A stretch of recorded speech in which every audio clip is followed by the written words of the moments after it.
ये आकाशवाणी रायपुर है। छत्तीसगढ़ी समाचार बुलेटिन के संग संगीता यादव के जय जोहार। अब सुनो आज के प्रमुख समाचार। उच्चतम न्यायालय ह आर्थिक रूप ले कमजोर वर्ग बर आने शिक्षण संस्थान में प्रवेश और सरकारी नौकरी मन में 10% आरक्षण ला जारी रखे है। भानुप्रतापपुर विधानसभा उपचुनाव बर राजनीतिक माहौल तेज हो गए है। काली रायपुर में प्रदेश कांग्रेस चुनाव समिति के बैठका होही। भाजपा हा प्रत्याशी चुने बर 4 झिन बड़का नेता मन ला पर्यवेक्षक बनाए हैं और प्रदेश में मेडिकल और डेंटल कॉलेज मन में प्रवेश बर तकनीकी शिक्षा संचालनालय हा प्रवीण सूची जारी कर दे है। अब समाचार विस्तार ले। देश में आर्थिक आधार में आरक्षण आगू घलो जारी रही। उच्चतम न्यायालय के 5 न्यायाधीश मन के संविधान पीठ आर्थिक रूप ले कमजोर वर्ग बर आने व्यावसायिक शिक्षण संस्थान में प्रवेश के संग सरकारी नौकरी मन में 10% आरक्षण के प्रावधान ला सही बताए है। ए मामला में सुनवाई करत 5 न्यायाधीश मन के पीठ में ले 3 न्यायाधीश मन आरक्षण के पक्ष में अपन फैसला दे है। इसने बहुमत के आधार में सुनाए गे ए फैसला के तहत आर्थिक आधार में आरक्षण जारी रही। खबर के मुताबिक इस संबंध में 103वां संविधान संशोधन में प्रावधान करे गे है। ए प्रावधान ला जनवरी 2019 में संसद में मंजूरी दे गे रहीस। एकर तुरते बाद कुछ एक संस्थान मन ए संशोधन ला चुनौती दे बर उच्चतम न्यायालय में याचिका दायर कर दे रहीस। इही बीच भारतीय जनता पार्टी आर्थिक रूप ले कमजोर वर्ग मन के आरक्षण ला जारी रखे के संबंध में उच्चतम न्यायालय के फैसला के स्वागत करे है। पार्टी महासचिव BL संतोष अपन ट्वीट संदेश में कहिन कि सामाजिक न्याय के दिशा में यह एक ठिन बड़का फैसला हराय। भानुप्रतापपुर विधानसभा उपचुनाव बर राजनीतिक माहौल तेज हो गए है। यही कड़ी में काली रायपुर में प्रदेश कांग्रेस के चुनाव समिति के बैठका में प्रत्याशी के चयन ऊपर चर्चा करे जाही। ए बैठका में भाग ले बर प्रदेश कांग्रेस प्रभारी PL पुनिया आज रतिया रायपुर आवत है। ए बैठका में मुख्यमंत्री भूपेश बघेल संग कांग्रेस के वरिष्ठ नेता और पदाधिकारी घलो शामिल होही। एकर पहले प्रदेश अध्यक्ष मोहन मरकाम तेलंगाना में कांग्रेस के पूर्व अध्यक्ष राहुल गांधी के भारत जोड़ो यात्रा में शामिल होए के बाद आज भानुप्रतापपुर पहुंच चुके हैं।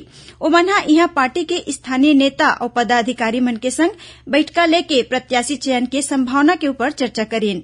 श्री मरकाम ए चर्चा के रिपोर्ट के संग काली रायपुर में होवैया प्रदेश चुनाव समिति के बैठका में शामिल होही। ओती मुख्य विपक्षी दल भाजपा घलो ए उपचुनाव बर अपन तैयारी तेज कर ले है। पार्टी प्रत्याशी के चयन बर पर्यवेक्षक नियुक्त करे है। एमा पूर्व राज्यसभा सांसद राम विचार नेताम, सांसद संतोष पांडे, विधायक शिवरतन शर्मा और रंजना साहू ला शामिल करे गे है। इही बीच कांकेर के कलेक्टर और जिला निर्वाचन अधिकारी डॉक्टर प्रियंका शुक्ला भानुप्रतापपुर उपचुनाव ला देखत सबो शासकीय अधिकारी और कर्मचारी मन के बिना अनुमति छुट्टी में रोक लगा दे है। ए उपचुनाव बर जिला निर्वाचन अधिकारी 22 नोडल अधिकारी नियुक्त करे है। ए नोडल अधिकारी मन ला आज बिहिनिया जिला पंचायत सभा कक्ष में चुनाव संबंधी प्रशिक्षण देगीस। प्रदेश में मेडिकल और डेंटल कॉलेज मन में प्रवेश बर तकनीकी शिक्षा संचालनालय प्रवीण सूची जारी कर दे है। एमा लगभग 3,500 विद्यार्थी मन के नाम शामिल है। ये विद्यार्थी मन प्रदेश के 9 सरकारी और 3 निजी मेडिकल कॉलेज के 1570 सीट और डेंटल कॉलेज मन के 600 सीट मन बर होया काउंसलिंग में शामिल हो सकत है। राजधानी रायपुर के साइंस कॉलेज मैदान में काली खत्म हुए राज्य उत्सव मेला में श्रम विभाग श्रमिक मन के तत्काल पंजीयन बर विशेष सुविधा केंद्र बनाए रहीन। यहाँ श्रमेव जयते नाम के मोबाइल ऐप के माध्यम ले तत्काल पंजीयन की सुविधा कराएगी। राज्योत्सव के दौरान इस सुविधा केंद्र में आके 550 ले ज्यादा श्रमिक मन पंजीयन बर आवेदन करेन। खबर के मुताबिक अब तक ए मोबाइल एप्लीकेशन के माध्यम ले प्रदेश भर के 10,000 ले ज्यादा श्रमिक मन पंजीयन बर आवेदन जमा कर चुके हैं। छत्तीसगढ़ी समाचार बुलेटिन आप मन आकाशवाणी रायपुर ले सुनत हव। छत्तीसगढ़ के खबर ले है आपकी वास्ता और खबर के विश्वसनीयता ले है हमार वास्ता। आकाशवाणी समाचार रायपुर के प्रादेशिक समाचार बुलेटिन के संगे संग हमार समसामयिक कार्यक्रम आप रेडियो के संग अपन मोबाइल में घलो सुन सकत हव। आकाशवाणी समाचार फेसबुक, ट्विटर और यूट्यूब में घलो हावय।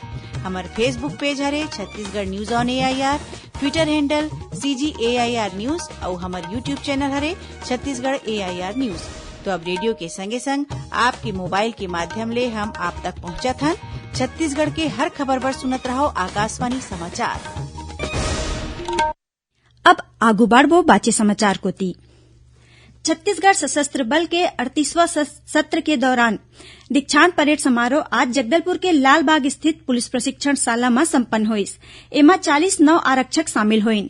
ए सबो जवान मन ला पाछू 10 महीना के दौरान कानून व्यवस्था और पुलिस प्रक्रिया के संगे संग आने आने अस्त्र शस्त्र के कुशल संचालन के प्रशिक्षण दे गे हे।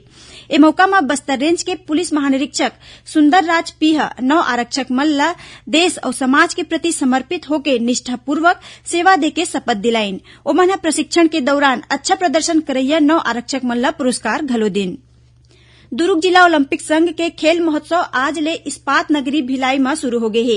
ए आयोजन के पहली आज खेलो भिलाई मैराथन के आयोजन करेगीस। भिलाई के सेक्टर 1 के क्रिकेट मैदान ले शुरू हुए ए मैराथन दौड़ में खिलाड़ी और जनप्रतिनिधि मन के संगे संग आने आने संस्था मन के पदाधिकारी मन ह घलो बढ़ चढ़ के हिस्सा लीन। प्रमुख रद्दा ले होवत ए दौड़ शहीद पार्क परिसर में खत्म होइस। ए दौड़ में बालक वर्ग में ओमकार वर्मा ला पहला, मुकेश कुमार ला दूसरा और उमा सिंह ला तीसरा स्थान मिलिस। बालिका वर्ग में प्रियंका साहू विजेता और दिलेश्वरी ठाकुर उपविजेता रहेन। उन्हें शीतल कुशवाहा ला तीसरा स्थान प्राप्त होइस। ए आयोजन के संबंध में भिलाई के महापौर नीरज पाल हा बतैन की 14 नवंबर तक चलैया ओलंपिक खेल महोत्सव के अंतर्गत 40 खेल स्पर्धा मन में दुर्ग जिला के 5,500 ले ज्यादा खिलाड़ी मन अपन प्रतिभा के प्रदर्शन करही। एमा एथलेटिक्स, तैराकी, कुश्ती, तीरंदाजी, टेनिस, वॉलीबॉल, फुटबॉल और बास्केटबॉल के संगे संग आने आने खेल मन के मुकाबला होही। रायपुर में आयोजित 15वां राज्य स्तरीय रोलर स्केटिंग प्रतियोगिता काली खत्म हुई। स्कूल शिक्षा मंत्री डॉक्टर प्रेम साय सिंह टेकाम हा ए प्रतियोगिता विजेता खिलाड़ी मन ला पुरस्कार बांटीन। ए मौका में श्री टेकाम हा कहिन की प्रदेश में रोलर स्केटिंग ला और बढ़ावा दे बर रायपुर के संग दुर्ग, भिलाई और बिलासपुर में नवा स्केटिंग मैदान के निर्माण जल्दी कराए जाही। ए राज्य स्तरीय प्रतियोगिता में अच्छा प्रदर्शन करैया खिलाड़ी मन ला अवैया 11 ले 22 दिसंबर तक बेंगलुरु में होवैया राष्ट्रीय प्रतियोगिता में छत्तीसगढ़ के टीम में शामिल करे जाही। बीते 24 घंटा के दौरान प्रदेश के अलग अलग जगह मन में होए सड़क हादसा में 11 लोगन के मौत हो गए। उन्हें 4 लोगन घायल हो गए हैं। गौरेला पेंड्रा मरवाही जिला के पेंड्रा इलाका में बीते रतिया एक ट्रेन दुर्घटना में 3 जिन युवक मन के मौका में ही मौत हो गई। उखर मोटरसाइकिल रद्दा के खड़े कंटेनर ले टकरा गए। उन्हें रायगढ़ जिला के नवापाली इलाका में 2 मोटरसाइकिल के टक्कर में 2 जिन युवक के मौत हो गई। ओती कोंडागांव जिला के कोरेगांव इलाका में मोटरसाइकिल के ट्रक ले टक्कर हो गई। ए हादसा में मोटरसाइकिल सवार एक जिन युवक के घटनास्थल में ही मौत हो गई। उन्हें एक जिन आने युवक के इलाज के दौरान अस्पताल में मौत हो गई। यही जिला के केसकाल इलाका में एक टिन ट्रक हा साइकिल सवार माइलोगिन ला टक्कर मार दीस, जेखर ले माइलोगिन के मौका में ही मौत हो गई। ऐसने रायपुर बिलासपुर राष्ट्रीय राजमार्ग में मुंगेली जिला के जुनवानी इलाका में कार के टक्कर ले मोटरसाइकिल सवार एक जिन युवक के मौत हो गई। उन्हें जांजगीर चांपा जिला के डड़ई गांव में एक ठिन अज्ञात वाहन हा मोटरसाइकिल सवार ला टक्कर मार दीस। एखर ले मोटरसाइकिल सवार युवक के घटनास्थल में ही मौत हो गई। ओती भानुप्रतापपुर मनेन्द्रगढ़ जिला के इमली गोलाई गांव में ट्रक और मोटरसाइकिल के टक्कर ले दुपहिया सवार एक जिन मनखे के मौका में ही मौत हो गई। आखिर में प्रमुख समाचार एक घाव फेर। उच्चतम न्यायालय हा आर्थिक रूप ले कमजोर वर्ग पर आने आने शिक्षण संस्थान मन में प्रवेश और सरकारी नौकरी मन में 10% आरक्षण ला जारी रखे है। भानुप्रतापपुर विधानसभा उपचुनाव बर राजनीतिक माहौल तेज हो गए है। काली रायपुर में प्रदेश कांग्रेस चुनाव समिति के बैठका होही। भाजपा हा प्रत्याशी चुने बर 4 जिन बड़का नेता मन ला पर्यवेक्षक बनाए हैं। और प्रदेश में मेडिकल और डेंटल कॉलेज मन में प्रवेश बर तकनीकी शिक्षा संचालनालय हा प्रवीण सूची जारी कर दे है। एकरे संग छत्तीसगढ़ी समाचार बुलेटिन इहे सिरावत है। जय जोहार।